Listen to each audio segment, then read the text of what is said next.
The interview that you're about to hear is one of those interviews that really the only the Holy Spirit can put together.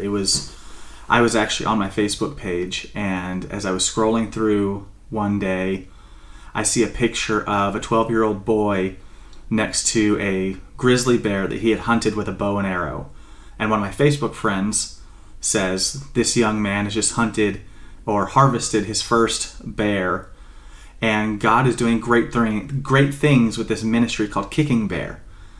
And I had never seen anything like that. I had never heard of a ministry that had anything to do with hunting before. I'm not a hunter. I've never been hunting in my life, to be honest. And so I wrote my friend and I said, "Hey, what is going on? What is this ministry? What is this all about?" And so he said, "Well, I happen to be going hunting with the founder and director of Kicking Bear this afternoon."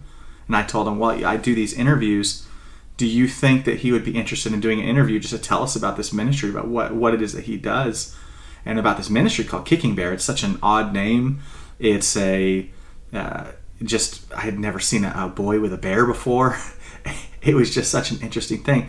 And so, praise the Lord, Ray, the man that you're about to see this interview with, the founder and director of this ministry, he was on board. He was willing to do this interview with me. And so I jumped on with him just a couple of days later, and we did this interview. And I'll tell you what, the testimony of Ray and the journey that God has brought him on is one of the most incredible journeys I have ever heard in my life. And I know that you're going to be really encouraged by this. It's going to be, for me, there were some things that Ray said that were just life-changing for me, that really had an impact in my heart. And so I'm really excited for you to hear this. I hope that you enjoy it. Also, just want to thank you for listening to the Revival Carriers podcast, and just want to ask that if you haven't already, that you would subscribe on your Apple iTunes podcast or YouTube or whatever it is that you're watching or listening this on, and share this with your friends. Help me get the word out. This podcast is growing, and it's really wonderful. Some of the feedback that I've gotten back there, I have gotten more feedback from this podcast than any other endeavor similar to this that I have done in media or anything like that. And so it's really a blessing for me. I really appreciate it whenever you guys write in and you let me know how God is touching you and how God is encouraging you through this podcast. And it's just, it's an honor for me to be a part of it.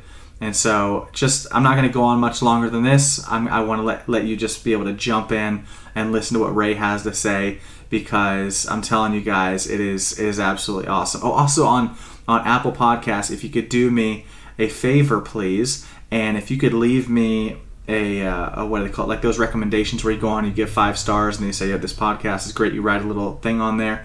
If you've been listening for a while and you haven't done that yet, please do so, because it really helps this podcast grow and get out there.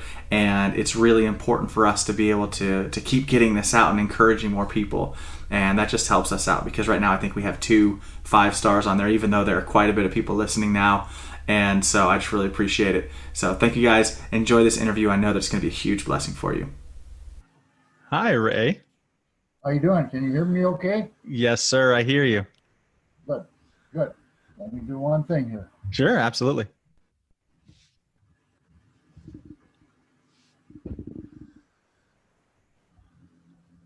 Yeah, you are Alan? Yes, sir. Nice to meet you. Nice to meet you too. How are you doing? I'm good. It's been kind of a crazy day already, but other than that, we're doing good. Yeah, were you speaking at a church or something this morning? No, I actually just got to go to church this morning and be a part of the church instead of speaking. Last night we had a prayer session that was pretty unique, and I was a part of that, and got to listen to some other pastors speak, and then I had the opportunity to talk a little bit about Kicking Bear, and then pray for the military, and that was it was a pretty upbeat event last night. So Wow. So was it unique because it was focused on the military, like a military event? I was a little everything. It was just people praying for this earth and this world right now, and the military was one part of it. And each one of the pastors had a part in something that we were praying for. And so my part was the military part of it. Wow. So I actually just I finished this morning before I went to church. I watched your testimony video on the Kicking Bear website, and Oh, man, that made me cry, man. Your testimony is so powerful. It's just amazing what I was sitting there as I was listening to it and watching the video. I was thinking, man, it's like God hand built you for the ministry that you do. It's amazing. Can you would you mind sharing your testimony just for the listeners as well? oh, I'd be happy to. Yeah. You know, what's interesting about what you just said, I don't know how else to put it, because at the right time, when I gave my heart to the Lord, and He showed me all the rest I was doing was distractions. You know, everything that I had done to that point, even from the time I was 5 years old, came into play with what we were doing with Chicken Bear. And, you know, that, as I was doing Chicken Bear and going forward, the more I realized everything I did since I was a kid was like going to a college and learning it. You cannot, that was one thing about the military part of it too. You really can't talk about a veteran and where he's been at or where he's at right now unless you've been at where he's at. And, you know, I know that there's a lot of things went on in my life when I was a kid that were really upside down, but if I had not gone through them, I wouldn't know how to push the enemy out of the kids' lives. So, and what you said is very, very true. I believe that all those things happen and happen for a purpose. And as I said right now, the gift God gave me in marriage with Karen, He's paid me back 10,000 times over what went on when I was younger. And, you know, in my testimony, I only tell parts of things, otherwise it would go on for a long time. Yeah. But so, and I kind of kid around with my wife about that because I told her, you know, Karen, when I was sitting in jail at 13 years old, if I'd have known God had you planned for me, I'd have been the happiest kid in the world. And you think about that, you know, and that would be the truth of it. I don't know at that point that I would have really known what I had, but I would have really known that, gosh, God's really got something nice for me waiting. So, yeah, anyway. Wow. Yeah, man, whenever I was listening just about your grandfather and how, how old were you? You were so young whenever your father left, and that I really connected with that because even just I was looking at the statistics on your website. You talked about how 43% of people is that in America or worldwide? 43% of family children are fatherless. That's in America. I think Yeah. it's worse in other areas. Oh yeah, I'm sure. I lived in Panama for the past 13 years. I've been here in the States for a couple of years with our ministry. Before that, I lived in Panama, and then I was in Turkey and different places. But definitely the level of fatherlessness that there is just everywhere. And I know I related so much to your story as well because I've spoken to my biological father once in my life. I've never actually met him face to face, and he left whenever I was one. My mom remarried, and so my technically my stepfather, he's the one who raised me, and if he hadn't come into the picture, I would have had a really I already dealt with so much rejection and so much hate for my biological father and all that. So I really just connected with your story. I thought it was so powerful. Was your stepfather, was he a believer then, Alan? Yeah, he became a believer whenever he met my mom. That is awesome. Yeah, so That's what happened to me when I met Karen. He straightened me right out. Yeah, Pretty cool. I know. I was listening. It was so funny listening to your testimony about how your wife was talking to somebody and you asked them what they were talking about and they said they were talking about your salvation. And Yeah. I just laughed at that because I love how in the kingdom of God people, well, not everywhere, but in the kingdom of God, whenever people just speak truth, how it really can impact you so much. Yeah. Well, those things happened and they were real. I was pretty earthly minded back then about making a lot of money and doing all the things I was doing. And you got some vulture talking to your wife, boy, it was pretty real for me back then. I didn't know there was men. I did not know that there was real men of God back then. I did not know that there was men that were sold off to Christ. And they looked at women as their sisters instead of something that they wanted. I didn't know that. I know it now.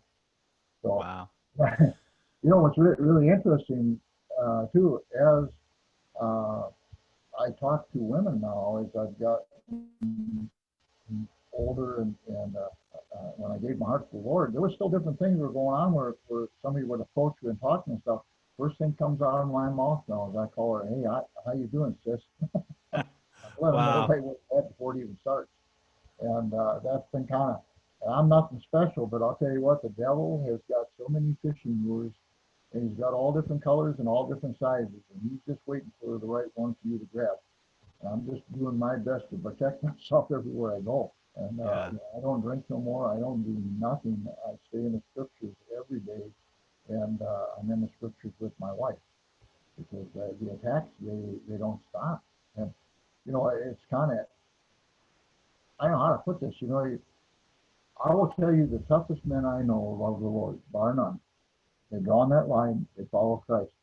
And what is interesting about that, as a disciple, and you've made that decision, you got the shortest job description, be a disciple to make disciples. But I'm going to tell you something, being a disciple is the toughest job you will ever have.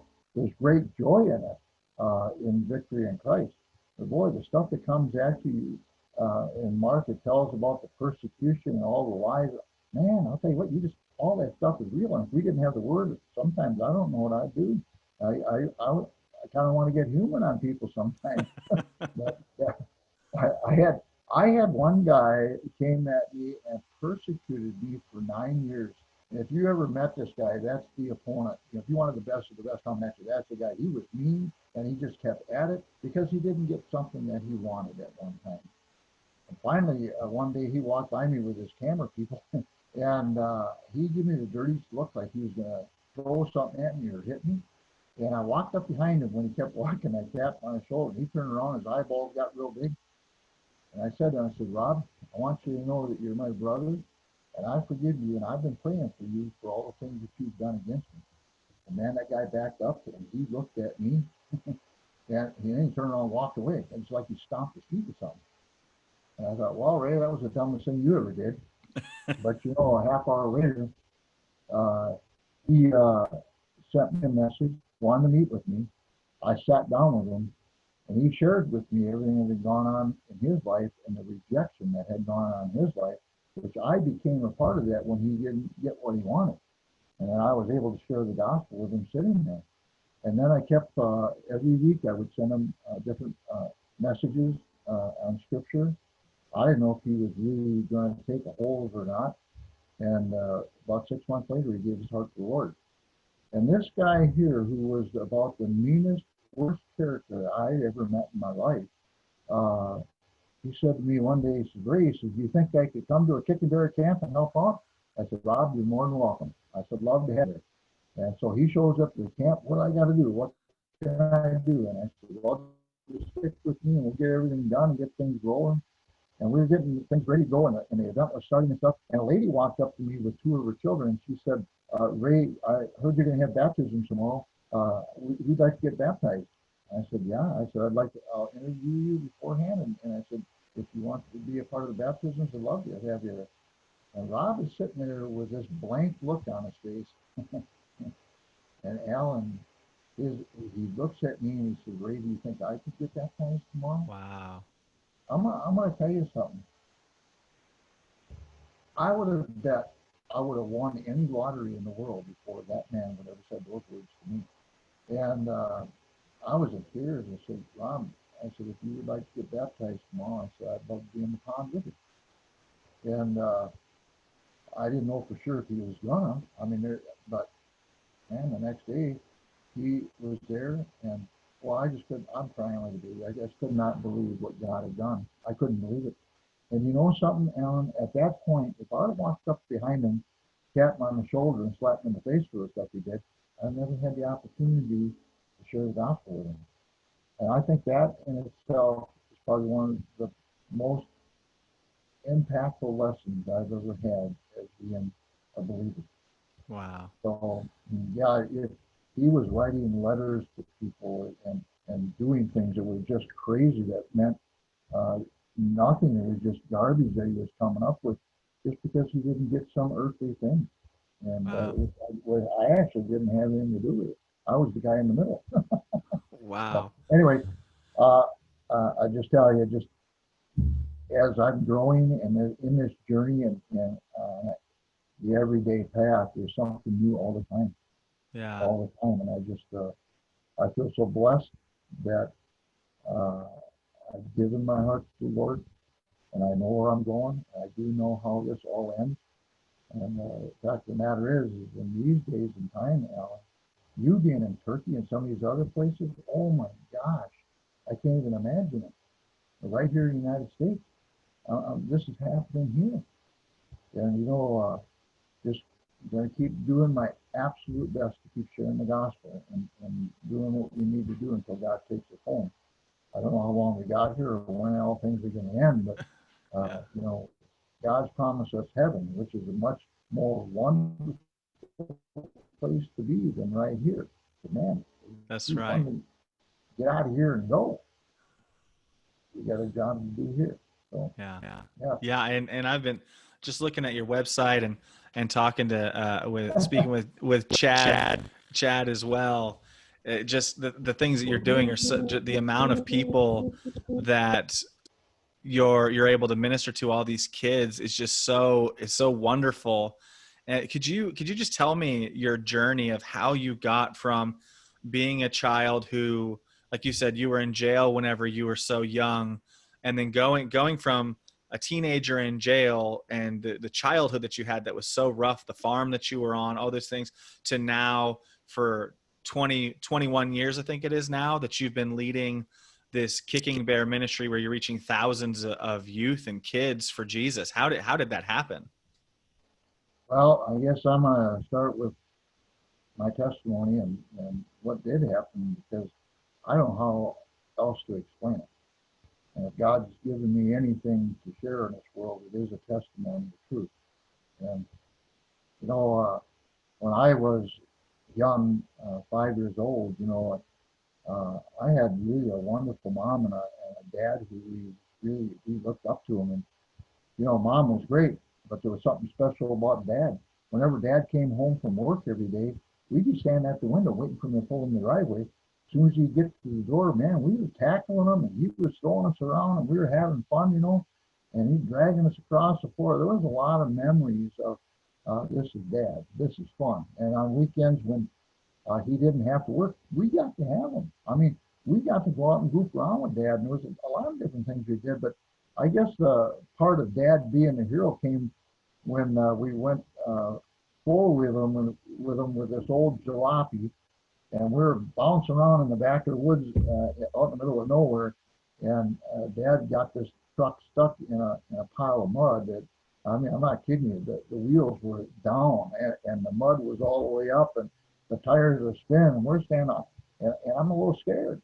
I mean, how are we going to get home to mom? And there was uncertainty there. And, my dad became the hero. I mean, he got us home. Everything was back to normal. And so at that age, life was joyful. I didn't know any different. It was fun. This is cool. And one day, my mom and dad were talking in the hallway, and I came around to see them guys, and I heard my dad say to my mom something I knew he was serious about. And he said to her, "I am leaving." And those words, I can still feel them in my heart. And when he said that, I knew he was telling the truth. Just the look on his face, and I thought, well, there's no way my dad's going to leave without me. I ran out the front door and hid into the back seat of the car. And I went up as far as you could in the back seat so nobody could see me there because I'm going with my dad. And, it wasn't very long and that back door opened up and I heard him say, here he is. And they grabbed me by the feet and they're pulling me out of the car. And I'm hanging on to everything to stay in that car. And, they got me on the ground. And I'm screaming and yelling, "Dad, don't go. Dad, don't go." And my dad now seems like a whole different person. he is not the fun guy that I always had fun with. It's almost like he didn't know me. He gets in the car, and the car pulls out of the driveway and goes down the road. And, uh, what a horrible thing to have go on. I was pretty emotional. I still didn't know really what happened. And, day after day, standing at the window with my brother and sister waiting for my dad came home was a nightmare. And this storm that we had was like a dark fog that came over our family. There was no laughter anymore. My mom, too, she was not the same. And he was on the phone talking quite a bit. And I know there was bills and all kinds of other things that were coming and things that were happening. I really didn't understand at the time. But a while later on, the doorbell rang. I'm in the house. I go up to the door and open up the door. I look up and here's this big tall guy standing there and a shorter lady. He's looking at me with a big smile on his face. He says, "You're Raymond." He says, "I'm your grandpa Over." I'm looking at him. Who's this guy?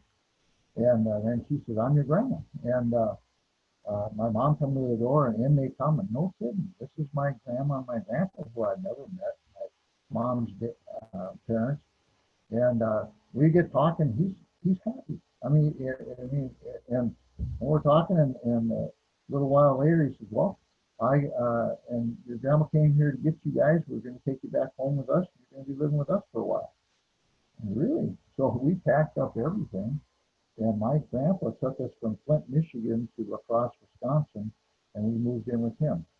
And my grandpa, he was awesome. He became my daddy. He became somebody I looked up to. And if I had things go upside down, he was the guy to talk to.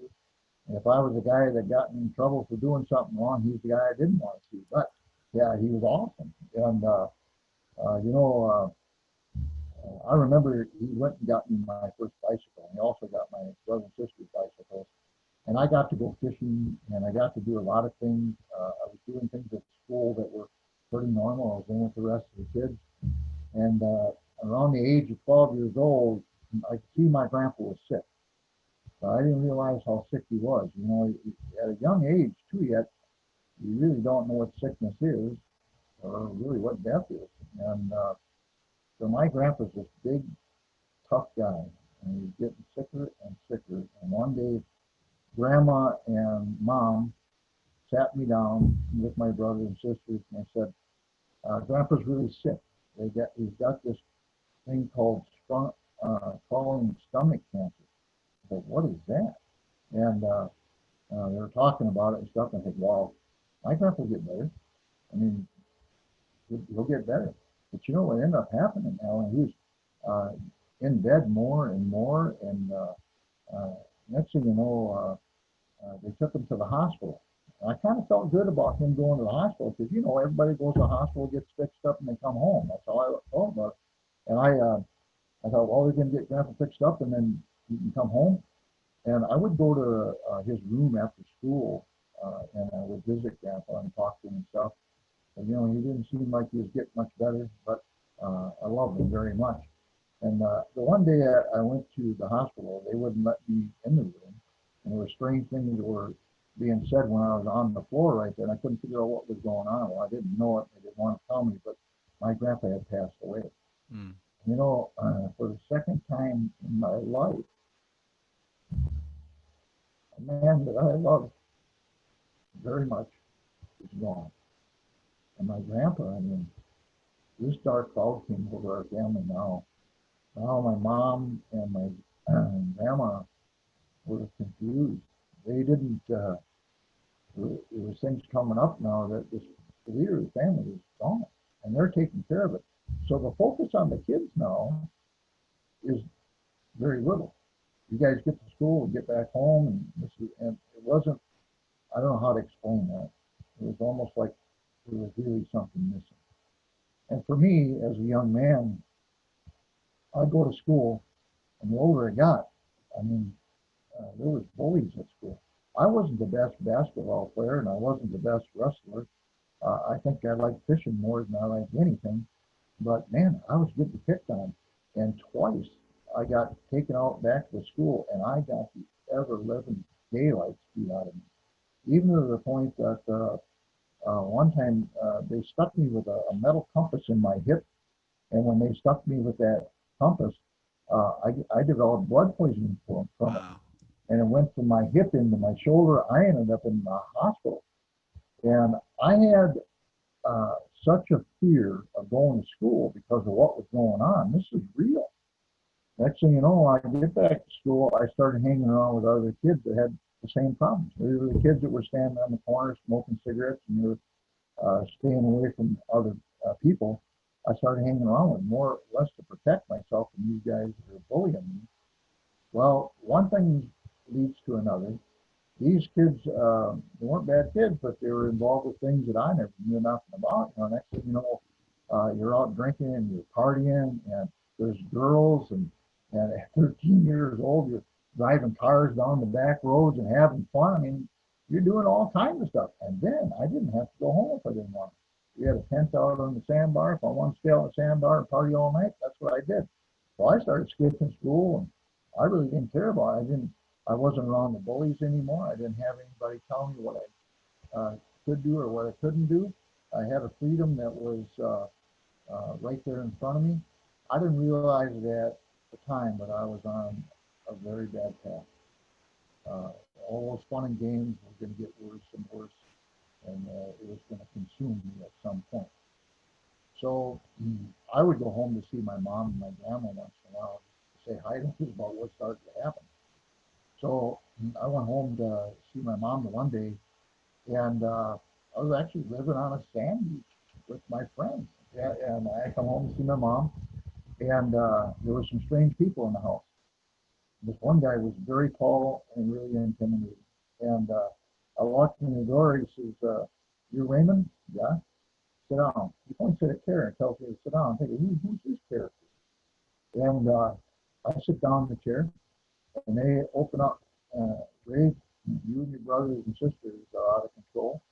Your mom and your grandma can't control you. So we found new homes for you, and we're going to take you to those homes. And you know something? At that point, I lost my freedom. I really didn't know what was going on. And just like that, I mean, they packed us up, put us in two different cars. My brother and sisters went in one car, and I went in the other car, and down the road we went. I think because I was the older boy, they were going to teach me a lesson, and I needed to be more disciplined maybe because I was involved with drinking and carrying on, and so on and so forth. I will tell you this too, though. I look back on it, things could have been a lot worse, and I think God protected me from doing some things that would have been to that point. But I was there. I mean, I could have done it. And anyway, they take me to this home out in the country, and it's a farm. And there's five other boys on that farm. And every morning we got up, we did chores, we milked cows. I went to school smelling like a cow, and I came home and did chores every day. There was no hunting, there was no fishing, there was no getting out and doing things with other people. It was go to school, come back home, and do chores. And the people that I was living with, they really didn't care about me. There was no talking, there was no nothing. You get out and get your work done. That's kind of how it was. I liked the work. I mean, it was pretty cool. Doing the milking the cows and the hay and the fraction and all that stuff was pretty cool. I think if I would have had somebody that really cared about Ray Howell, I think I would have probably stayed there.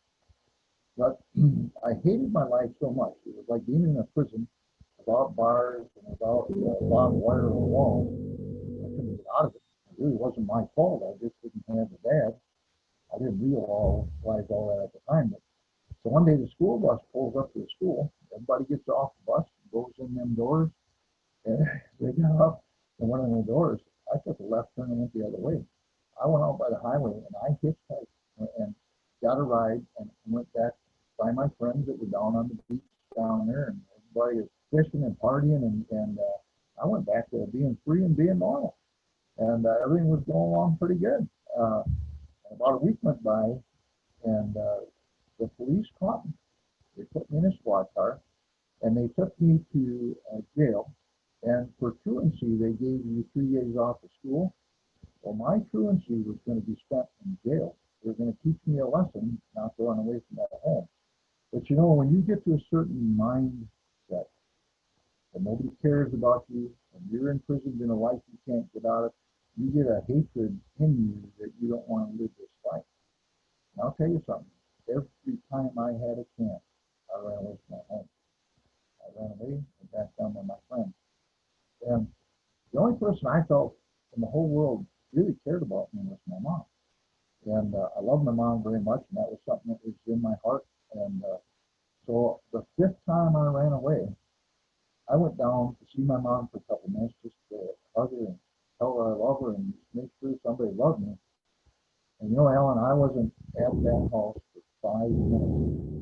The police had the back doors covered, and they had the front doors covered, and there was men standing on the side of the house. I mean, I don't even know how many people were there. In they come on, Ray, I gotta take you to jail. I can't remember the exact words, but that was it. They walked me out to the squad car, and I am right now at the lowest of lows in my life. And I'm in the squad car thinking, how'd they catch me so fast? I didn't get to be with my friends. And it hit me. It was my mom that called the police. Told them I was dead. Yeah, I remember hearing that on your testimony video as well. Uh, why do you think she? Well, first of all, do you have like a phone that's on the desk or the computer or something? There's kind of a weird vibrating sound that keeps happening.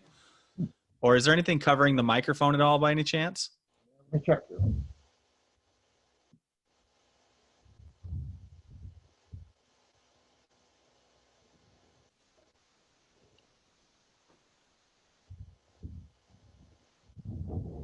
Ellen, did that help at all?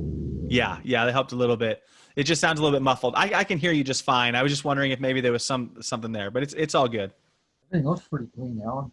Okay, So, great. No so problem. So yeah, I was really curious about that. Do you? Why do you think that your mom called the police whenever you came to visit so quickly? um, I think she knew more about the world than I did. And I think she made the phone call to protect me, not to get me in trouble. She, I look back on it now, she knew that she couldn't handle me because I didn't want to go to school.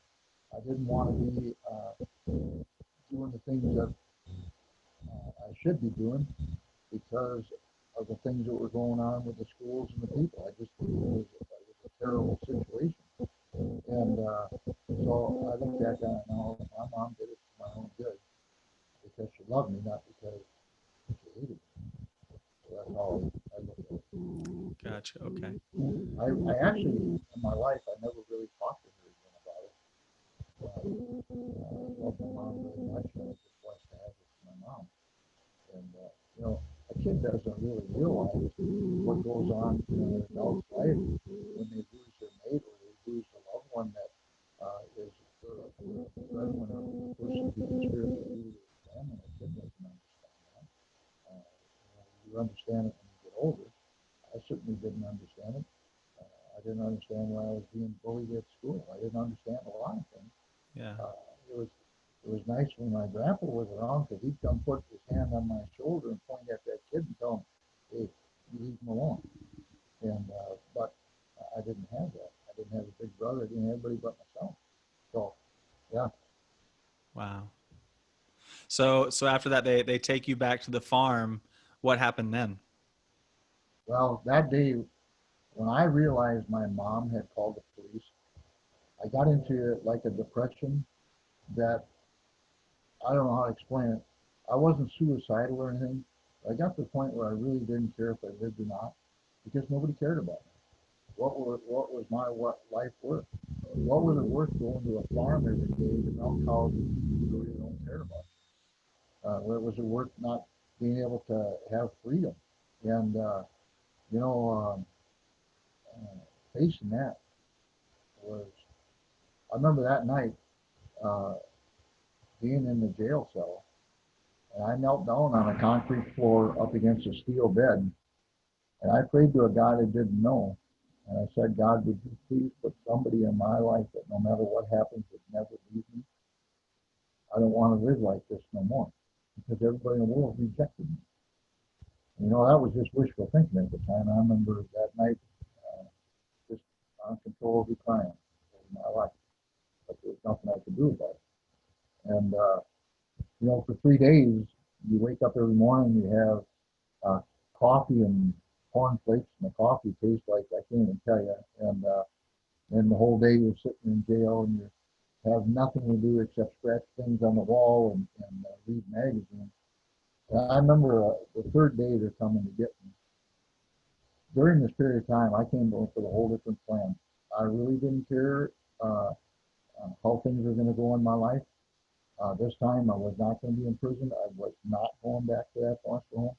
I made a plan that when the social worker picked me up to take me home, when we got to the first stop sign, I was going to jump out of the car and take off running.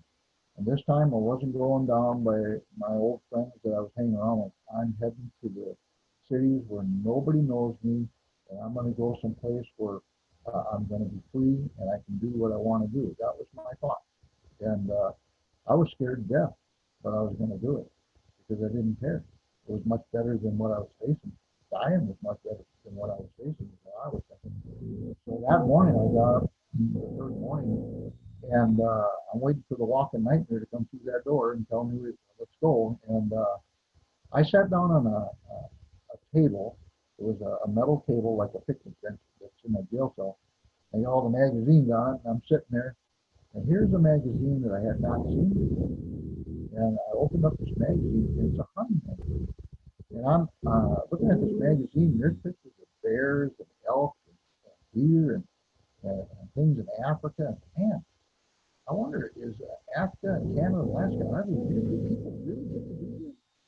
And I'm thinking, I'll never be able to do it. But for a little while, I was out of my depression. I had some dreams, and I was looking at this stuff, and just then you could hear the clank of the metal door coming down.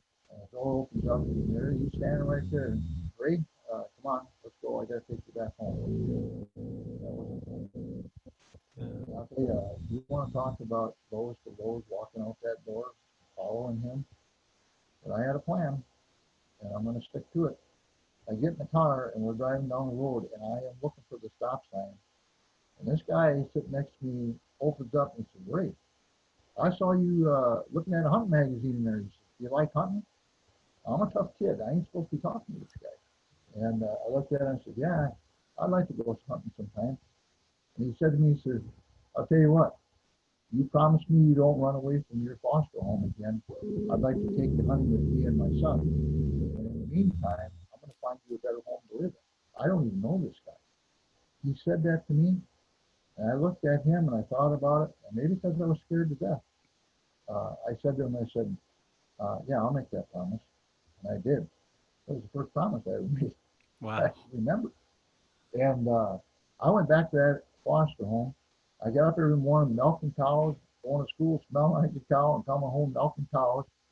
But I had this dream. I thought, this guy is really going to come. I didn't know if he was or not because most people that ever told me they were going to do something with me never showed up. And I remember my foster mother walking up to me one day and she said, Ray, Tom wants to come over on Friday with his sons and pick you up and take you hunting with them. Do you want to go? I tell you what, I think they could have probably heard me all the way back to where I ran away to.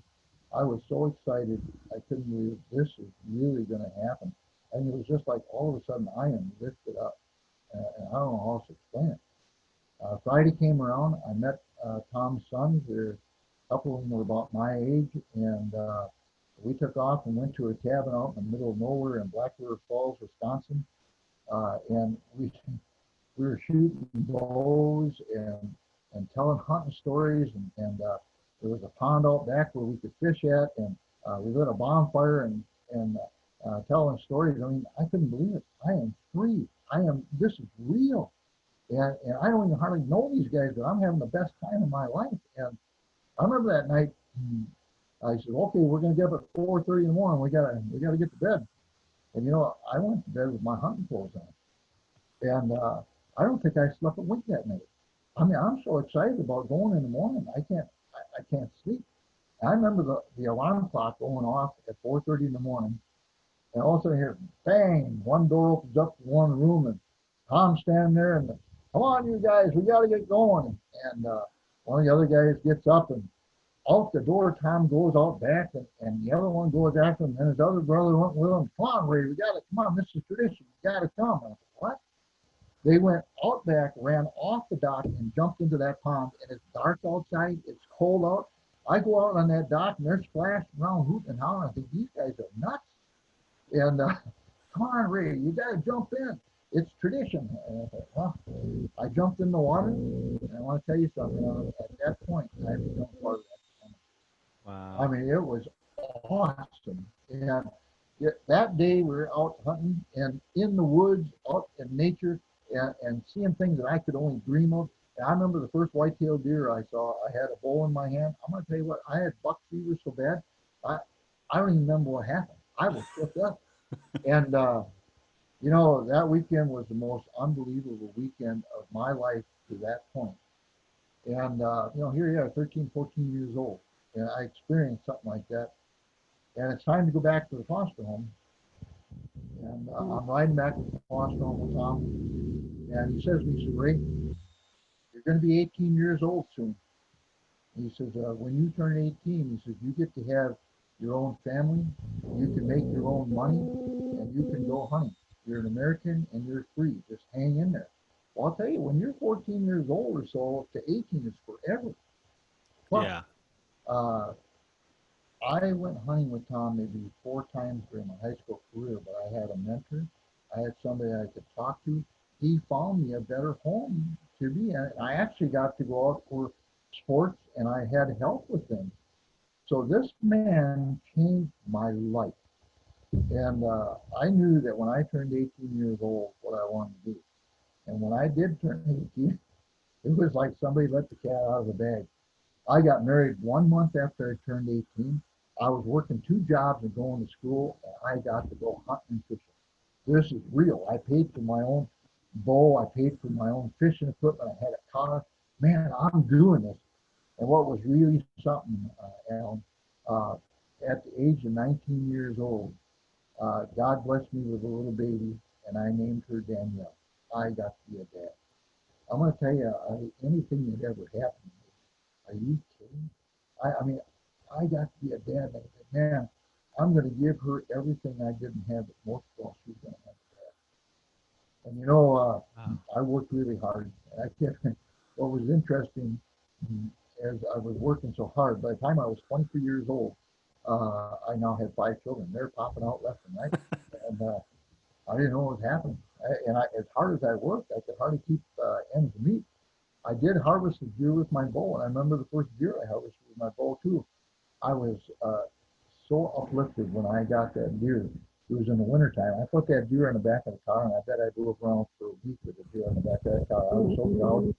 Anyway, my grandfather was such an influence in my life because of the man he was. He was in business for himself, and he had a welding shop. And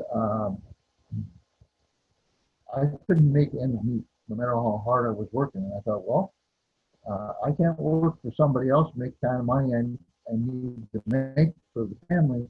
I can't do any worse on my own. And I don't know where I got this from or be that kind of boldness, but I did. I quit a perfect good job and I went into business myself. And I want you to know it was the fear of failure that made me succeed. Hmm. I was not going to not have food on my table for the kids. And there was no 40 hours a week. It was whatever it took. And,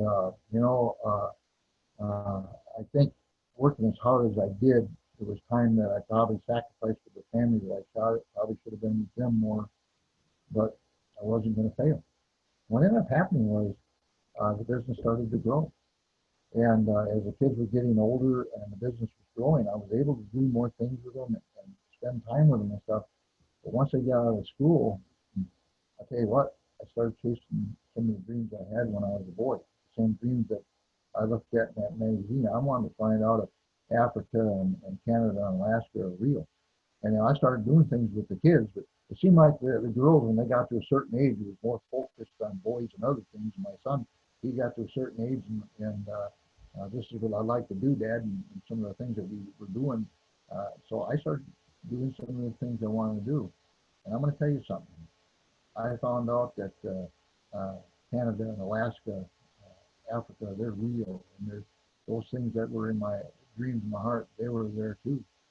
And the other thing that had happened to me, which really helped me in business, at the age of 18 years old, because I was bullied so bad when I was a kid, I started getting into weightlifting. And I actually got into the sport of powerlifting. And I, I, I trained with other people, and I trained as a drug-free lifter. And I went to my first tournament when I was 26 years old, I believe. And I thought I was going to do really good at that tournament. I got beat so bad, I tell you, I was so embarrassed. I I got beat really bad. But what it did? It really drove me. I didn't want to get beat like that no more. I wanted to win. So after about 5 more years, I'd go to tournaments and I'd win first place once in a while.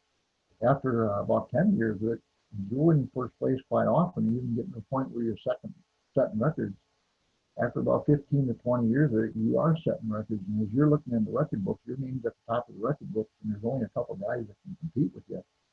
And I remember going to a tournament, and it was just uh, to go with some friends of mine, but the right judges were there. And when I was there, I had set a world record in the bench press at that tournament. And Wow. it wasn't something that I was trying to do, that I wanted to achieve. It was just something I found that I was competing against myself. And in all things that you do in life, that's really where it comes to. You compete against yourself. You compete against other people. I mean, that's when you compete against yourself. I'll tell you what, that's when you're getting at the top of your game. Well, a few months after I had done that, I got a letter in the mail from the United States Powerlifting Association asking me if I would consider competing for the United States at the Worlds. Wow. And I showed that to my wife. I said, Karen, we got to hang this letter on the wall because I never seen anything like this. I mean, I was really honored. I thought, do you think we can do it? And I mean, this is really up there. This is really way past my dreams. And anyway, I trained for it. The meet was in Idaho Falls, and I got to the meet, and it was really interesting because all these people from all over the world were there, and they had their interpreters with them. And I'm going to tell you what, you are competing against everybody in the world. And I found that the Russians were the most toughest competitors I'd ever met. Every move I made, they were standing there watching me, writing notes down. And it got a little annoying. The problem I had was everything was in kilos instead of pounds. And you really had to watch what you did because the wrong kilo and you might be doing twice the weight that you. So I was blessed that my wife was with me. I didn't have a team of guys that were there from the United States that I knew. Anyway, I was doing my best on the lifts, and I thought I had done pretty well on the lifts. I was trying to watch other people, but there was a weight factor in there too, and how much you weighed compared to how much you did. And I remember sitting down with Karen on the last day. It was a 5-day tournament, and I said, Karen, if that Russian goes up for second place, I know we won it. I don't need to get emotional about it. Are you kidding me? A kid from a broken home. And I remember them guys calling from 5 to 2nd. I'm waiting for them to call my name for second. And they called him, and he went up and got the second place award. And then they called me for first place. Wow. This is nuts. It's beyond. I can't talk. I, I, I mean, I'm an emotional wreck, and I'm going up on a stage to get a trophy that I cannot even begin to believe that I achieved. I grabbed my wife by the hand and I took her up on the stage, and the American anthem was playing. The flag is there, and there I am.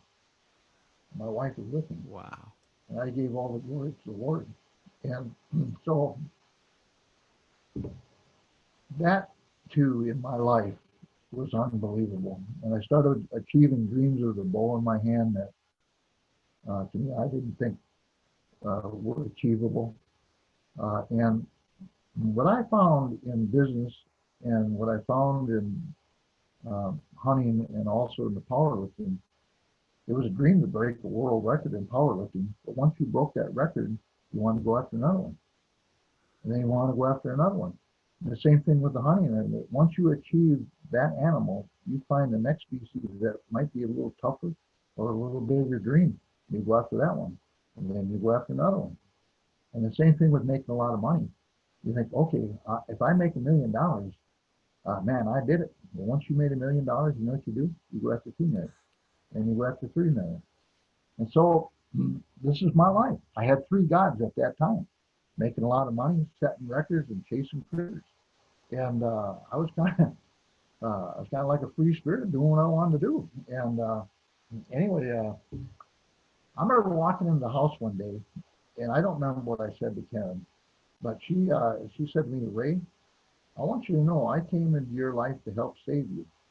And I looked at her and I just thought, snap, this, what are you getting at? And she said, uh, I came into your life to help save you.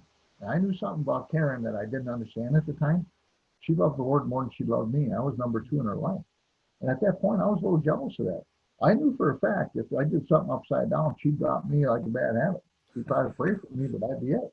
And I mean, this Jesus, I didn't know him. And how could she love him like that?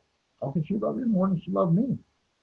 So, yeah, things were going forward. And I went to an event, and one of the guys that was there was Pat Quinn. He was one of the guys I worked with the hunting end of it. When I would go for certain species of animals, I wouldn't talk to the outfitters. I'd talk to guys that had already been there. And that upped my game by quite a bit because these guys would tell you, yep, Ray, that's the place to go in your opportunity. And that worked really well. And Pat Quinn was one of the guys that I worked with. Anyway, I went to, I think it was Texas, and there was hundreds of people at this event, and Pat was there. And if you ever saw Pat, this is the interesting thing about it. If you ever saw Pat, you look at it and say, man, that guy's a movie star. He looks like a movie star. I mean, he's, anyway, I introduced Pat to Karen, and I walked away, and I was doing stuff with other people. I kept looking back, and Pat and Karen are talking and talking and talking. I look back over, and they're still talking. And I'm telling you, about 45 minutes went by, and they're still talking. I have no idea what they're talking about. So I'm getting a little swelled up, and I'm turning green. And I'm going to tell you what, this movie star character is falling in love with my wife, and I've had enough of it. Yeah. So I could imagine the look on my face. They were standing there talking. I walked right up to both of them, and I said, what in the world's going on here? And Karen and Pat both looked at me at the same time. They said, we're talking about your salvation. They said the exact same words. I said, what? I said, we're talking about your salvation. I said, you guys are nuts. I shook my head and walked away from it. I thought, I don't want to listen to this stuff. And here I thought this guy was after my wife. I knew how to grab a hold of Pat by the collar and tell her to stay away from my wife. I didn't know how to handle what was just said to me. Anyway, as things are going forward, I think it was the following weekend, I went to church with my wife. I went to church with my wife because she had a beautiful voice, and it was family, and it was pretty cool to be with her. And I'm sitting next to her, and guess what day it is? It's Father's Day. And I'm telling you, I'm sitting there thinking to myself, man, it's Father's Day, and I got cards for my kids, and I get to be a dad. And I'm thinking about all the wonderful things, and I'm thinking, man, I wouldn't want to change things. And I started thinking about my dad. And I started realizing there was two sides to every story, and I didn't know the other side. And I never really got to know my dad. But sitting in church that day, I forgave my dad. I forgave him for all the rotten things that happened to me and my brothers and sisters, and how we had to grow up the way we did. But yet, everything was okay. I got a family. Everything was good. And I forgave my dad. And I uncontrollably started crying in church, sitting next to my wife. My wife looked at me and said, this was a big day. I mean, I couldn't believe how much was on my shoulders. And she said, what's the matter, Ray? I forgave my dad, I said. And I walked out of that church. I want to tell you something. I was a different person. I didn't realize how much this was on my shoulders or how much this dark cloud still had a hold of me. Anyway, in my hunting career, I became very accurate with a bow. I never wanted to take a shot at an animal and miss or wound an animal. I wanted to be perfect in my shooting, and I became a perfectionist. And so I was always doing shooting demonstrations, and I had a lot of companies come at me and say, Ray, we want you on our pro staff, or we want you as an ambassador to our company. I was just chasing my dreams, and these people are willing to pay me to be a part of what they're doing and help pay me for the hunts and stuff, and this is pretty cool stuff. And anyway, one of the companies was Gander Mountain, and Gander Mountain, they have big events every time they had a grand opening. And one day, uh, one guy called up and says, Ray, what's the chance of having you cut the ribbon with an arrow instead of them cutting with a scissors? I said, yeah, no problem. I said, I'll do that. I want to tell you something, Alan. Something that seemed was so simple became an incredible amount of pressure on a guy. When you're standing there and there's 300 to 600 people standing around you, heckling you, and all the things that are going on, and you're focused on a ribbon that is maybe an inch wide at 21 yards, you got to make the perfect shot. And I'll tell you, when if you miss, you found out what kind of man you are when you got to grab that second arrow. Oh my! I got stories for you. It only happened twice, but I never wanted it to happen again. And so I constantly practiced with my bow, and I had a ribbon cutting coming up on the weekend that was coming. So I went outside to practice with my bow, and I always practiced long range to make me a good short range shooter. And so if you could hit it long range very accurately, when you got in on an animal that you were comfortable at the range, it might be 40 or 50 yards, it was a chip shot to you because I was practicing at 100 yards all the time. So for whatever reason this day, I put 5 ribbons on the target. I walked back to the 100-yard marker, and I thought, yeah, if I can cut a ribbon at 100 yards, uh, I'll be pretty comfortable at 21. And so I drew back and I took the top of my 100-yard pin and I touched it on the bottom of the top ribbon and I released that arrow and the arrow disappeared through the arrow and whap, it hits the target and the ribbon falls to the side. I cut that ribbon. Wow. Unbelievable. And you know what was really interesting at this point in time in my life? I had a camera guy with me when I was hunting all the time. Anything I did, I had camera people with me because they were using the footage for the things that they needed, and especially with the equipment. I had nobody with me that day. I knocked up the second arrow and I cut the second ribbon. And then I cut the third ribbon. I cut all 5 ribbons in a row. This is humanly impossible to do at 100 yards, the length of a football field. I couldn't believe it. I'm having the best shooting day of my life. And so I walked up to the target and I'm looking at the target and the arrows are sitting in the target like this, the ribbon's laying to the side. And I said to myself, this is humanly impossible to do. God had to be guiding these arrows. And for whatever reason, when I had that come into my head, I'm looking at the arrows, I'm looking at the ribbons, and I started thinking about my childhood. I started thinking about all the things that had gone on and it brought me to that point in that moment that I was able to make 5 shots like that. And I thought, gosh, did everything in my life happen and happen for a purpose? And I started thinking about that, and I started thinking about what my wife said, and I started thinking about what Pat Quinn said. And my wife had talked to me about having a personal relationship with Jesus Christ. Could I have a personal relationship with Jesus Christ?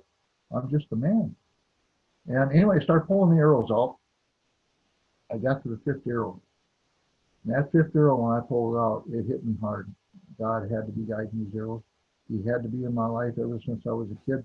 All this has gone on has had to happen for a purpose. And I shook my head and I put the ribbons back up. I'm going to do it again. I'm going to shoot 5 more ribbons because this is really cool. And I turned around and I walked back. I got about 50 yards. And I'm thinking about my wife loving the Lord more than she loved me. I'm thinking about a lot of different things that were said to me, a lot of things that happened in my life. I was thinking about when I was a kid, praying to a God who didn't know, and all these things that had come out. There was a lot of things that just in a short period of time I'm thinking about, and that was it. And I went to my knees, and with a bowl in one hand and my arrows in the other, I raised them up, and I said, from now on, Lord, this is no longer my glory, it's yours. And Alan, I knew the truth. And I asked God to forgive me for my sin. And I asked him to guide me and to show me the right path. And I promised him that I would follow him. And You know, just like that. The next few minutes, I had more wisdom come into my head than I've ever had, even to this point. Wow. Um, God revealed to me that all the trophies on my wall, the day I died, they're going to be on somebody else's wall, and my name's not even going to be on them. So what did I accomplish there? Nothing but for Ray Howell. All the money I had in the bank, I had people that were fighting over already, and I wasn't even dead yet. I couldn't take it with me, so Wow. what did I accomplish there? You know, it's a heavy weight to have a lot of money. It's a lot of responsibility, and but I couldn't take it with me. And in the sport that I love so much in powerlifting and being that I had the strength of 3 to 5 men naturally in me from working out so hard, I knew that someday somebody was going to break my records. My name wasn't going to be at the top of the record books anymore. So what did I accomplish there? Nothing but for Ray Hall. And then it was just like, okay, Ray, you've only got this much time left on the earth. You don't have time for those distractions. This is what I want you to do. This is what came into my heart. And it was to let every kid know that no matter what their problems are, God's got a purpose for them, and it's not the garbage on the streets. That was the exact words. I got up, and I mean, I didn't care about the lifting. I didn't care about the business, and I didn't care about the whacking the animals. Oh, I got to go talk to my wife, and I'm scared to death. I made a second promise. I can't go back on that promise. I cannot go back on the promise. I didn't know what was going to happen. I walked up to Karen. I said, I got to talk to you. I was pretty emotional. I said, I gave my heart to the Lord. I'm not going back to the business the way I did.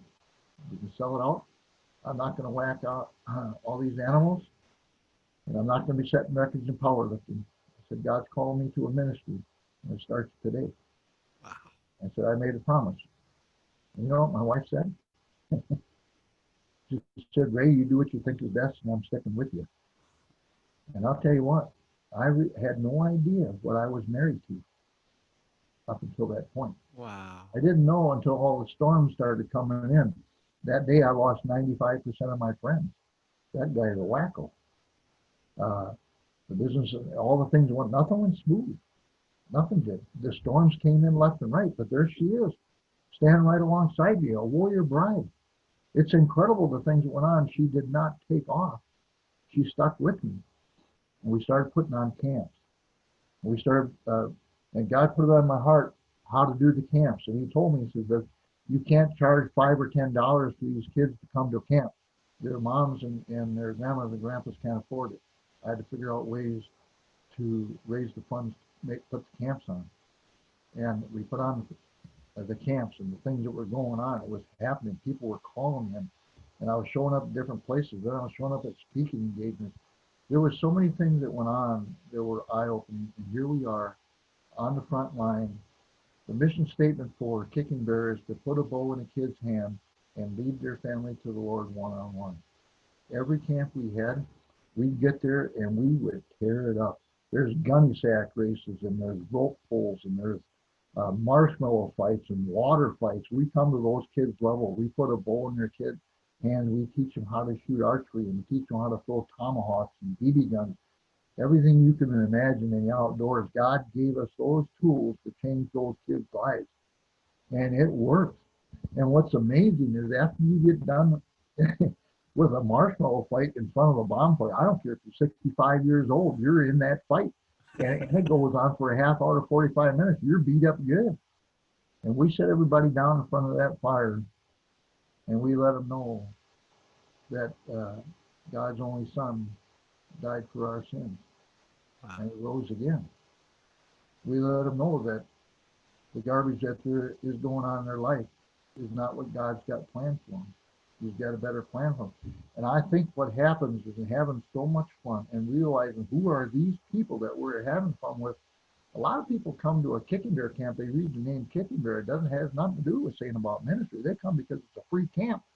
And I'm going to tell you what, Alan, to witness what goes on after a salvation poem, and we tell everybody there we have salvation poem cards for you, and we have a Bible for you. We have a Bible for you. If you want follow up, we're going to get you involved with the right church. You cannot believe it. A wave comes up out of this crowd like you can, and you cannot hand out the Bibles quick enough. It is unbelievable. You stand there in tears, witnessing the victory in Christ. Now, I'm not good enough to do that, but I am able to come to those kids' level and tell them the truth. Wow. And so, for 21 years, we've been doing this, and the camps have been growing. As a matter of fact, 2 years ago, we had 122 events throughout the United States, and the average camp was 600 people. Wow. The average camp. 600? Yeah, and you think about this. How can all these people come to a free camp and be fed and be able to receive a gift that is just, I don't know how to explain it. And kind of look at it now like a few loaves of bread and a few fish. It feeds thousands, and they hear Wow. the gospel. Are And these camps are these camps over, it's a weekend, right? It's not like it's not a full week or they're a 2-day camp. wow. And we just did a couple of them here in the last few years, especially with this COVID virus thing going on. It was almost like everything we were doing is in evangelism was set on the back burner. I was not comfortable with that. This is not my calling. I got to figure out how to do this. And I'm working with my leadership team throughout the United States. Guys, how are we going to do this? And I went to the Gunderson Clinic here in the La Crosse area, and I talked to Sig Gunderson. It's interesting how all this worked out. It should have never happened. I said, man, we put on this camp every year, and there's about 700 people come to this camp. This year we can't have a camp. How can we do this that we can have a camp? And so he writes all these things that we had to comply with. He said, if you can do this, we can have the camp, and I'm good with it. I said, really? I got a hold of my leadership team. I said, hey, the head of Gunderson Clinic said we can do this camp, and this is what we got to do. What do you think? Everybody but one agreed with me. And he said, Ray, he said, if I go to that campus, I'll probably lose my job because we're around so many people. I said, well, I understand. If you can't be there, that's okay. But we put that camp on. And I'm going to tell you something. It was amazing. I think all these people that have been locked up and cooped up, and I've gotten letters from the sheriff's department telling me about the suicides and the drug involvement and all the things that are going on because kids are trapped at home and they can't get out of the house and they can't do this and do that. The devil's got a grip on them, and he's turning these kids into puppets and doing what he wants with them. That devil's a pipsqueak. And I'll tell you, when we put on this camp, it was like somebody let the cat out of the bag there. I'll tell you, everybody was hooting and hollering. We had more fun. And what was amazing, we planned on having fireworks. The camp was from 4 o'clock in the afternoon till 10 o'clock. This is one of the shortest camps we've ever had. And at 10 o'clock at night, everybody had to go home. We actually had to watch out how we fed people and all that stuff because of the virus, but everything went pretty good. So at the end of the night, we started the bonfire. It started this big old marshmallow fight. It went nuts.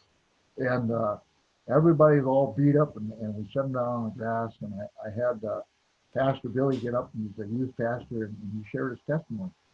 Billy grew up pretty close the same way I did, with the same troubles. And now he's a youth pastor. Wow. He gets up and shares his testimony. You could hear a pin drop. With that many people, you could hear a pin drop. And then we had a salvation prayer. And again, the hands came up to the Bibles and the salvation poem card. And in the midst of all this, they're ready to start the fireworks because we got to be done by 10 o'clock. And I said, give us a minute more. Just give us a minute more. And I yelled out to the crowd, does anybody here want to get baptized tonight? Wow. We had a stock tank that was sitting on a trailer full of water. And Chad said, yeah, I'll pull that right up in front of the fire. Said, yeah, okay, all right. Anybody want to get baptized tonight? I didn't know if anybody could come up. The first young man walks up, and I had another pastor who was there, Pastor Kevin. I said, Kevin, would you interview that young man?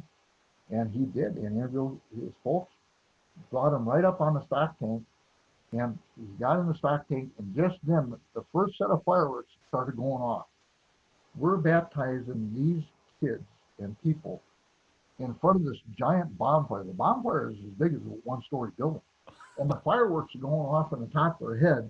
And I'm standing there. I cannot even begin to believe what I'm witnessing because we are at war. And here's the description. We're standing in front of a fire that could be an eternal fire. But men of God are standing in front of that fire, sharing the gospel. And instead of these people going into that fire eternally, they are into the kingdom of heaven. And you know, that hit me pretty hard. And the truth of it is, it's not easy being a disciple. It's not easy getting everything coordinated. And then there's things like this virus going on. But yet there were so many decisions for Christ that night, and all the baptisms that went on. Man, it was unbelievable to witness what God did. I was a part of it. It was pretty cool. Wow. So, yeah, Man. I'm looking forward to next year and what we're doing. And then the other thing that had happened because of what Tom did when I was a kid, uh, he took me hunting. He put dreams in my heart. And we let these kids know, keep following your dreams. Don't let the devil get involved there. God's got a purpose for you, and that purpose is for good. It's not the garbage on the street. And what we do is we put on group fishing trips, and we put on group hunting trips for these kids. There's at no cost for them. And Chad, who is our mutual friend, he just took a kid bear hunting the other day. I think Gary is 12 years old, and Gary harvested a bear. I saw that picture. I couldn't. Yeah, That was what initiated all of this because I saw the picture that Chad posted, and he talked. He just mentioned God is doing a lot of things with this ministry, Kicking Bear, and I thought I've never heard anything like this before. So I wrote him, and he told me about the ministry, and I had never. It's amazing the amount that you're doing, the thousands of kids that you're reaching. I had never even heard of this. I didn't even know there were ministries that were based around hunt. I've never been hunting in my entire life. I've always wanted to go. I've never been. I never grew up around anyone who went hunting. And so I'd never heard of this before. And it's just amazing to me that that 12-year-old boy harvested a bear. I yeah, couldn't believe it. yeah. You take a kid like that who's got troubles in his life, introduce him to a spiritual leader like Chad. They're out there hunting together. He's sharing the gospel with every move he makes and everything he does.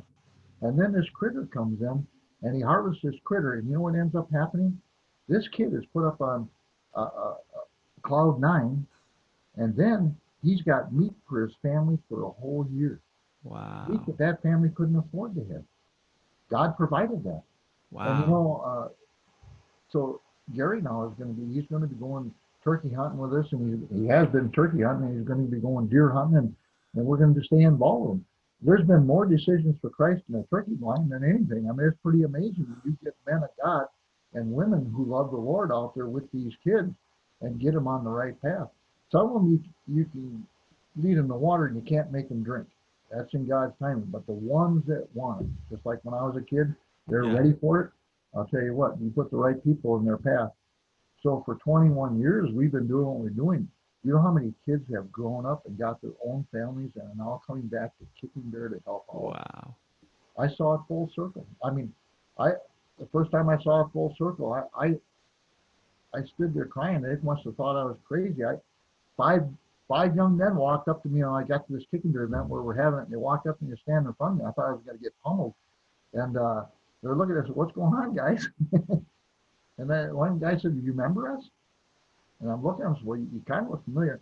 Each one of them said, "Well, I was at the Kicking Bear camp, and they're telling different things that went on at the camp and stuff." And then they said, "We came here today to help. What would you like us to do, Ray?"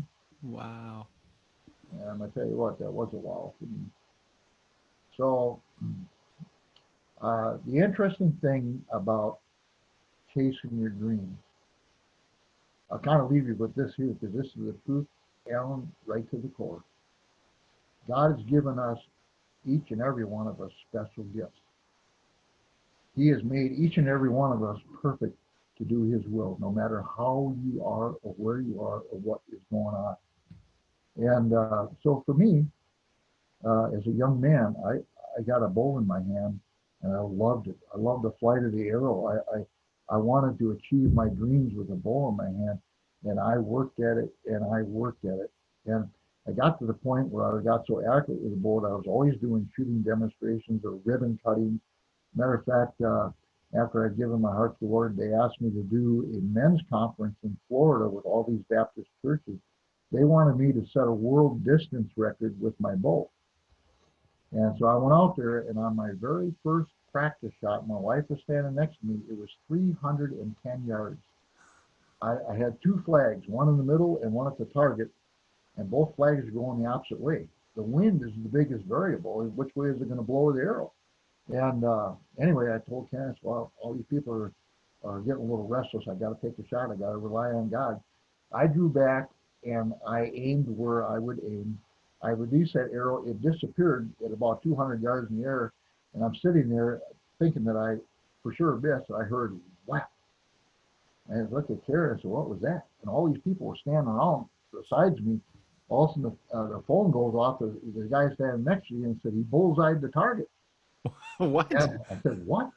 He said, you got a bullseye. And these people down on that end down there are hooting and hollering and yelling. I walked right off that podium, walked up the target, and no kidding, Alan, that arrow is dead center in a bullseye from 310 yards. Oh my goodness. Impossible to do. And you know what the message was that weekend? That pastor got up and gave a message on missing the mark. He gave a message on sin.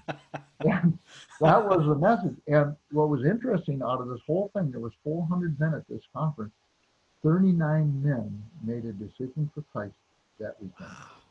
So God was using my bow, and I thought, man, oh man. So one day I was in Bible study with my wife, and in Bible study with her, I started reading about the staff of Moses. And anybody that saw that staff that had a human view on things would say, yep, if I had that staff, I'd be rich and famous. And they probably would be. And you know, Moses did incredible things with that staff. And I wanted to find out what happened to his staff after he died. I found that Aaron's staff went into the Ark of the Covenant. I could not find out anything on Moses' staff. And as I was studying, trying to figure this out, I got to Gideon, and Gideon was being called. And Gideon didn't know if God was real. So he made an offering, and he's standing there, and an angel shows up, takes his staff, touches that offering, and burns it up. Gideon knows God is real. And what God did in Gideon's life with the battles that went on, humanly impossible to do. And so I'm thinking about this, and probably about 2 months went by. I kind of gave up on trying to figure out where Moses' staff was at. I'm sitting in my office, and Pastor Mark Clemens comes walking through the door. Mark likes to hunt and fish. He's a great guy. And you want to talk about a man of the word. I'll tell you what, he's a warrior. Walks in, sits down in a chair over there, and leans back. Great. He says, you got to get out and do more shooting demonstrations. God put that staff in your hand for a purpose, and it's to change men's lives. And I said, what did you say? Your bow. He says, that's your staff. He says, you changed men's lives with that. Wow. He had no idea what I had been studying on. And I broke down crying. Are you kidding me? All this time, God put this in my hand to do what I do? The mission statement for Kicking Bear is to put a bow in a kid's hand and bring their family to the Lord one-on-one. Why did God wait that long to reveal that to me? So what I'm saying to you, Alan, each and every one of us has a staff. It's a special gift that God has given us to do his will. And once we realize that, the miracles that you'll witness is amazing. I often wonder how I could cut 5 ribbons at a row at the distance I did. And I often wonder how I could hit targets the way I did. And I didn't feel that I was anything special. I know exactly how now. God had a purpose in me. Wow. So now when I go hunting to relax, I look at my bow at a whole different way. Holy smokes. So anyway, that's the truth of things. There are so many things that I have witnessed. But I think the thing that has been revealed to me the most, that in the hardships and the troubles, had I not gone through those things when I was a kid, and all the things that had gone on until the day I gave my heart to the Lord, had I not gone through those things, I would have not known what it was like to be wounded, to be hurt, to be beat up by the enemy, to have the scars on me that I got. But once I knew how to fight the battle, once God was at the helm of what I was doing, I'll tell you what, I have been bold, and I've been reckless, and I've been fearless in what my calling is. And I'm out there looking for equally yoked men and women who want to get on the front line of the battle and take this pattern that we've got, that God has given to me, and use it for His glory. They get different people say, well, Ray, this is your legacy. I don't even want to care if I want to hear Ray Howell's name in any of it. This is Jesus Christ, not Ray Howell. Amen. This is His ministry, not mine.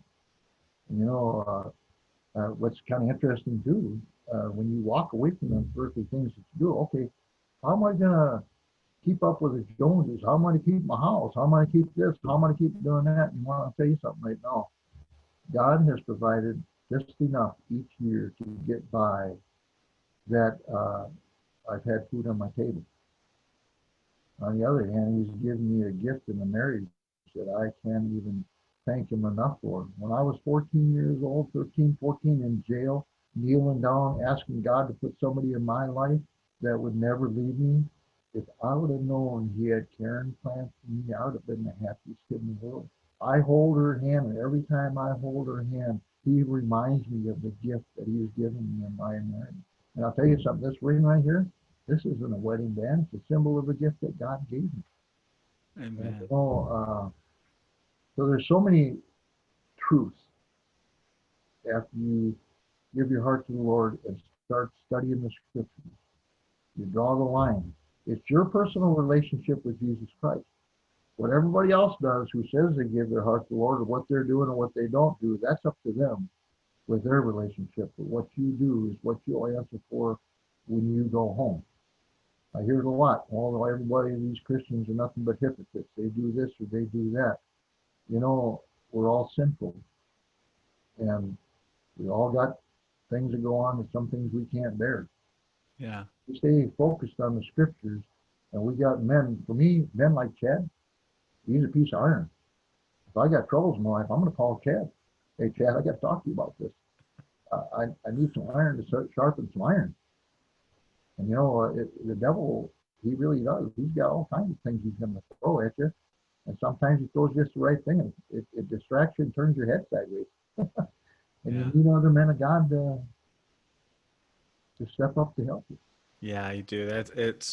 I was just talking to somebody else about that as well. The importance of having counsel around you, people around you who that iron that sharpens iron. It's one thing to just, you don't want yes men around you. You want people who will just tell you the truth like it is. That's actually really, really hard to find. Yes, it is.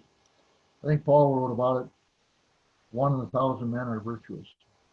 Yeah. In fact, some of the writings of Paul are so eye-opening to be involved with God's ministry that it has helped me so much. When he talks about other believers, he gets to the point where I'd rather be working with non-believers than believers. I mean, different things that he has said, and then he talks about himself. But the things I do want to do, I don't do, and the things I want to do, I don't do it. You realize how human that man that loved the Lord was, and all the things that went on with him. Even how we structure the ministry at Kicking Bear is very much the same structure that he had with planting churches. When we go to a town to put a Kicking Bear event on, we reach out to the churches and the ministries with the right doctrine, and we say, hey, we're putting this event on, and this is our purpose, and we're going to share the gospel. We'd like to have some help from you for follow-up. And then we get a team of people together. We teach them how to do it in the first year. We help them be equipped in the second year. The third year, we're there to witness and watch what they do, but they're on their own the fourth year complete. And we're off doing another one. And, so everything in the Bible is 100% true. Amen. And how human I am is 100% in the Bible. And I learned from it. I don't know. So, yeah. Wow. That's so. I just have one. I do have one more question. I'm just out of curiosity. I saw the picture on your website of you with that grizzly bear that you harvested, and it said that that's where the name Kicking Bear came from. What does that mean? Can you explain that? Yeah. So, in chasing my dreams of the bow, one of the dreams I had was to harvest a grizzly bear with my bow. And the thoughts that go through your mind as you're practicing and getting ready to go on a hunt like that, uh, am I going to be man enough to make the right shot? Am I going to freeze up when this giant animal's in front of me?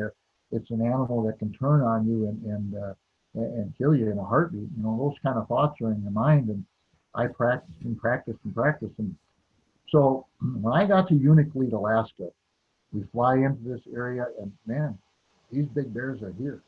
And there's fish everywhere. The streams and the rivers they're just filled with these salmon. And the smell from the dead fish that these bears are pulling out of the waters, it is just, you cannot believe the smell. It's unbelievable. And then you see these tracks. And I mean, these giant tracks in the mud and the dirt. You think, what am I doing here with a bow? You know, anyway, so one evening I set up about 18 yards off of a riverbank. And I'm sitting there and I could hear all this splashing and splashing. I thought, man, is that a bear jumping in the water after fish? And it's just, I never heard anything like that. And I looked over into the brush to the right of me where the splashing was coming. And here's this big hump in the brush. And I thought, man, that kind of looks like the hump on a bear's back. And I no more than thought that thing moved and it was coming toward me. And all of a sudden, here we are. It's real. It's a giant bear. The head is a monstrous bear, and it's walking in front of me. And I thought, oh, this is it. This is what you're after. And I thought, okay, you got to let the bear walk past you so he doesn't know where the arrow came from, so he can come back and get you. Right. That was my plan. I was going to let him walk by just a little bit so I could quarter the shot up into him and make a perfect shot. And that's what happened. The bear got in front of me, he got just past me, and the bear turned like he was going to go in the river. Then he turned back and he stood on the bank looking the other way, and I drew back and I came up his leg line and I released the arrow and I made a perfect shot on the bear. The bear flipped in the air, landed in the water, came out of the water and ran right at me. My worst nightmare. Bear is coming. And I told myself, don't move. He doesn't know where the arrow comes from. Everything goes in slow motion. And the bear's running right at me, and all of a sudden, right alongside me, he falls and collapses and lays on his back, and he's gurgling, and he expired that quick. On the film, I had a video camera hooked into a tree behind me that I turned the switch on. I got it all on film. But it was from the time the arrow went through the bear and he was gurgling next to me was 11 seconds. Wow. It was that quick. So the next day, I'm sitting around the campfire, and Ron Shearer is there. Ron Shearer is a character. This guy is an outdoors, some of you read about in the book. Anyway, we're sitting around the campfire, and he says, Ray, he says, I hunt mountain lions in the off season, and my Indian name is Man Walking in Cat Trap. He says, you kicked that bear's hind end, so I'm going to call you Kicking Bear. Oh, Because you wow. like to fish so much, he says, your full name is going to be Kicking Bear Fish. I looked at him, I said, man, this guy is nuts. And I never heard anything like that. But the more I got to know Ron during the time I was out there, the more respect I had for him. And I came home and I told my wife, I said, Karen, I got to tell you this story. I said, you won't believe what this guy called me. And Karen was talking about it. She said, well, Ray wants you, let's use it for some of your email stuff and stuff. That's okay. Anyway, you would not believe the doors that name opened up. And I Really? remember the night that God gave me the vision on how to do kicking bear camps the way we do it. I went up there and I could see it just as clear as could be. And I came home and I talked to my wife. I said, Karen, this is how we got to do it. And I said, the only problem I got is I don't know what to name the camp. She didn't bat an eye. She says to me, well, let's call it Kicking Bear. That's how it got its name. That's a great name. I love that. That's such a great story. Ray, thank you so much for taking the time to just share your testimony. I loved it because you actually shared a lot more detail even than in the video on your website, which you didn't mention the powerlifting on there or how the camp got its name. So I really, man, I have so much respect for what you do. especially now, just because 2 weekends ago, our ministry, we held our first missions camp for teens. And Oh, we had 14 kids come. And for me, it was so big because I'd never done anything like that before. We took, very similar to what you do. Of course, it's not hunting focused, but we took them out into the woods and everyone slept in tents and we had the bonfire. oh, I wish I'd known about the marshmallow fight. I would have done that. I hadn't thought about that. I'm going to do that next time. But yeah, wow. I have so much respect for what you do. And I know just as a missionary myself, that statistically, the vast majority of people who go into ministry have some kind of encounter with the Lord between the ages of 4 and 14. And so that age group that you minister to, they're often the most overlooked in churches, the least funded, but they are really, statistically, they're the most important because they are the ones who, that's the age, that's the when they actually call it the 414 window. That's the window when they really come to the Lord and they get solidified in their faith. Wow. So I just have a lot of respect for what you do. Well, all I can tell you, Alan, is the Lord did it. I get to be a part of it. Uh, and I made my second promise. And in that second promise, which was interesting, I'll leave you with that thought because it's the truth. Tom Polke said to me, "You promised me you don't run away from your foster home. I'm going to take you hunting and fishing. And I'm going to find you a better place to live." I will tell you, in my second promise to the Lord, He's promised me a better home. And in the meantime, I'm hunting for men. Mm. And I've got great joy in that. I actually have the joy of the 5-year-old kid in my heart again. There's nothing easy about what I do. But you know something? What He's planned for me when I go home, and I want to take as many of my brothers and sisters as I can when I go. I want them to know the joy of Jesus instead of the hurt and the wounds that the devil put in. People think that this life here and how they're living is normal. It's not normal. Yeah. And we got to get out and, but yeah, I appreciate your time. I appreciate what you do. And you know, if in your area we decide to put a kicking bear camp on, all you know the guy that to call. I would, We'll come on. you know what? I'm not a hunter. I would love to learn, but almost everybody in the churches that I'm part of here, they are so, I bet you anything, they would love to have a camp like that here. So I'll have to talk to the pastor that I work with here, Pastor Mark, and just mention it to him and see, cause that would be amazing. Even I would love to just go and learn how to shoot a bow. And I know I'm not a kid, but I'd still love to just go watch and just see. And that would be amazing. Yeah, the amazing thing about shooting bow is that when you focus on something to hit a spot like that, you know, and you're releasing the arrow to do that, it actually is a very relaxing way to get away from the stress of the world Hmm. and to focus on something that's enjoyable. You know, there's a lot of outdoor things we could do. It's just that that was the staff that God gave me, and I know about that staff, and now I've seen miracles with the staff that He gave me. It Amen. doesn't necessarily mean that we got to have hunts or fishing trips after those things, but those are just the tools that we got, and it works. So yeah, Wow. Well, thank you so much, Ray. I really appreciate it. all right, And God uh, bless. I know you're doing your Wounded Warriors camp this coming week. I'll just yeah, be praying for you. That's also so powerful. And so thank you so much. Have a great afternoon and a great week. And all thank you right. for your You time. take care. Wonderful talking to you. Anytime you want to do something again, you holler at me. Yeah, We I can would get love into, to. we can get into the Wounded Warrior camps and some of the things that go on there that is so eye-opening with these anointed men and women. These sheepdogs that watch over the flocks here, the stories and the things I've witnessed God do in these men and women's lives after they've been wounded and hurt so bad, it's pretty amazing. So anytime you want to get together again, you holler. Yeah. Yeah, we'll have to do this again. I would love to hear about that. All right, you take care. Thanks, Alan. Thank you. You too. Bye. Bye.